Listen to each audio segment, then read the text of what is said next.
S K super TMT, the long life TMT. Byrathi Basavaraj ಅವರನ್ನ ನಿನ್ನೆ ಅಷ್ಟೇ ಬಂಧನ ಮಾಡಾಯಿತು.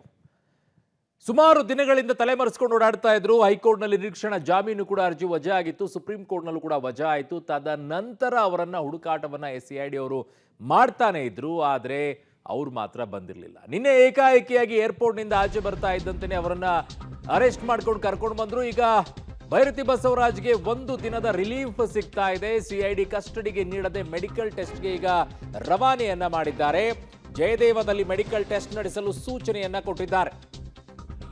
ಸೊ ಇವತ್ತು ಜಯದೇವದಲ್ಲಿ ಹೃದಯ ಸಂಬಂಧಿ ಕಾಯಿಲೆಯ ತಪಾಸಣೆಯನ್ನ ಮಾಡಲಾಗ್ತಾ ಇದೆ. ಬೌರಿಂಗ್ ಆಸ್ಪತ್ರೆಯ ವೈದ್ಯರ ಶಿಫಾರಸ್ಸಿನಂತೆ ವೈದ್ಯಕೀಯ ತಪಾಸಣೆ ನಡೆಯಲಿದೆ. ತನಿಖಾಧಿಕಾರಿ DYSP ಗೌತಮ್ಗೆ ಸೂಚನೆಯನ್ನ ನ್ಯಾಯಮೂರ್ತಿಗಳು ನೀಡಿದ್ದಾರೆ. ಇವತ್ತು ವೈದ್ಯಕೀಯ ಪರೀಕ್ಷೆಯನ್ನು ನಡೆಸಿ ನಾಳೆ ಮತ್ತೆ ಹಾಜರುಪಡಿಸಲು ಸೂಚನೆಯನ್ನ ಕೊಟ್ಟಿದ್ದಾರೆ.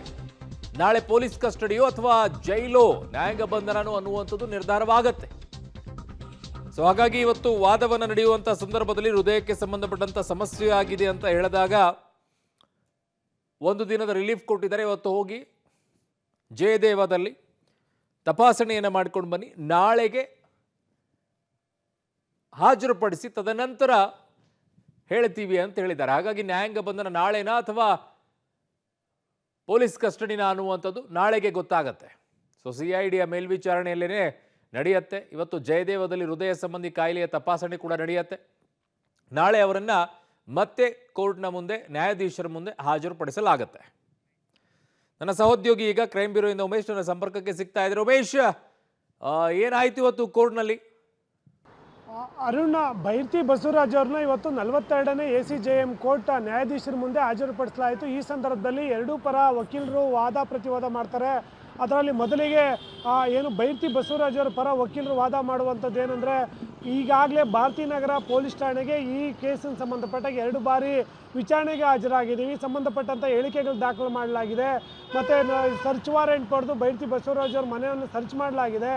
ಇಷ್ಟು ದಿನ 6 ತಿಂಗಳಿಂದಲೂ ಕೂಡ ಸುಮ್ಮನೆ ಇದ್ದಂಥ CID ಅಧಿಕಾರಿಗಳು ಈಗ ಪೊಲೀಸ್ ಕಸ್ಟಡಿಗೆ ಬೇಕು ಅಂತ ಕೇಳ್ತಾ ಇರುವಂಥದ್ದು ಕೇಳಬಾರ್ದು. ಹಾಗಾಗಿ ಮತ್ತೆ ಇನ್ನೊಂದು ವಿಚಾರ ಏನಂದರೆ, ಅವರಿಗೆ ಅನಾರೋಗ್ಯ ಸಮಸ್ಯೆ ಇದೆ, ಹೃದಯ ಸಂಬಂಧಿ ಸಮಸ್ಯೆ ಇದೆ, ಹಾಗಾಗಿ ಅವ್ರನ್ನ ಪೊಲೀಸ್ ಕಸ್ಟಡಿಗೆ ಬೇಡ ಅಂತೇಳಿ ಮನವಿ ಮಾಡ್ಕೋತಾರೆ. ಇದಕ್ಕೆ ಎಸ್ ಪಿ ಪಿ ಕೂಡ ವಿರೋಧ ವ್ಯಕ್ತಪಡಿಸುವಂಥದ್ದು. ಅಂದರೆ A1 ಆರೋಪಿ ಜೊತೆ ಏನು ಭೈರತಿ ಬಸವರಾಜ್ ಅವರು ನಿರಂತರವಾಗಿ ಸಂಪರ್ಕದಲ್ಲಿದ್ದಾರೆ. ಮತ್ತು ಕೊಲೆಯಾದ ಬಿಕ್ಲು ಶಿವ ಅವರ ತಾಯಿ ಏನಿದ್ರು, ಆ ತಾಯಿಯನ್ನು ಸಂಪರ್ಕ ಮಾಡಿ ಆ ಹೇಳಿಕೆಯನ್ನು ಬದಲಿಸುವಂಥ ಕೆಲಸವನ್ನು ಮಾಡಿರುವಂಥದ್ದು. ಇದಕ್ಕೆ ಬೇಕಾದಂಥ ಎಲ್ಲ ಪೂರಕ ದಾಖಲೆಗಳು ಕೂಡ ನಮ್ಮ ಬಳಿ ಇದ್ದಾವೆ. ಹಾಗಾಗಿ ಅವರನ್ನು ಕಸ್ಟಡಿಗೆ ಬೇಕು ಅಂತ ಕೇಳ್ಕೊತಾರೆ. ಆದರೆ ಇವತ್ತೇನು ಬೌರಿಂಗ್ ಆಸ್ಪತ್ರೆಗೆ ಏನು ಮೆಡಿಕಲ್ ಕರ್ಕೊಂಡು ಹೋಗ್ತಾರೆ, ಮೆಡಿಕಲ್ ಮಾಡಿದಂಥ ವೇಳೆಯಲ್ಲಿ ಭೈರತಿ ಬಸವರಾಜ್ ಅವರಿಗೆ ಹೃದಯ ಸಂಬಂಧಿ ಕಾಯಿಲೆ ಇದೆ ಅನ್ನೋದ್ರ ಸಂಬಂಧಪಟ್ಟ ಹಾಗೆ ಅವ್ರು ಈಗಾಗಲೇ ಟ್ರೀಟ್ಮೆಂಟಲ್ಲಿದ್ದಾರೆ ಅಂತ ಗೊತ್ತಾಗುತ್ತೆ. ಆ ನಂತರದಲ್ಲಿ ಅವ್ರನ್ನ ಜಯದೇವ ಆಸ್ಪತ್ರೆಗೆ ಹೆಚ್ಚಿನ ಚಿಕಿತ್ಸೆಗೆ ಕರ್ಕೊಂಡು ಹೋಗ್ಬೋದು ಅಂತ ರೆಫರ್ ಮಾಡ್ತಾರೆ. ಅದನ್ನು ಕೂಡ ನ್ಯಾಯಾಧೀಶರು ಗಮನಕ್ಕೆ ತಂದಿರುವಂಥದ್ದು. ಹಾಗಾಗಿ ನ್ಯಾಯಾಧೀಶರು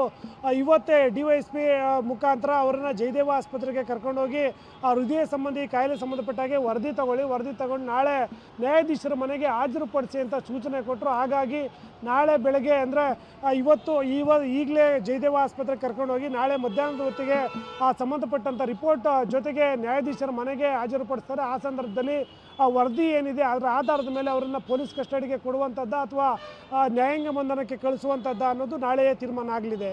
ಅರುಣ್, ಓಕೆ, ಹಾಗೆ ಸಂಪರ್ಕದಲ್ಲಿ ವಾಪಸ್ ಬರ್ತೀನಿ ಉಮೇಶ್.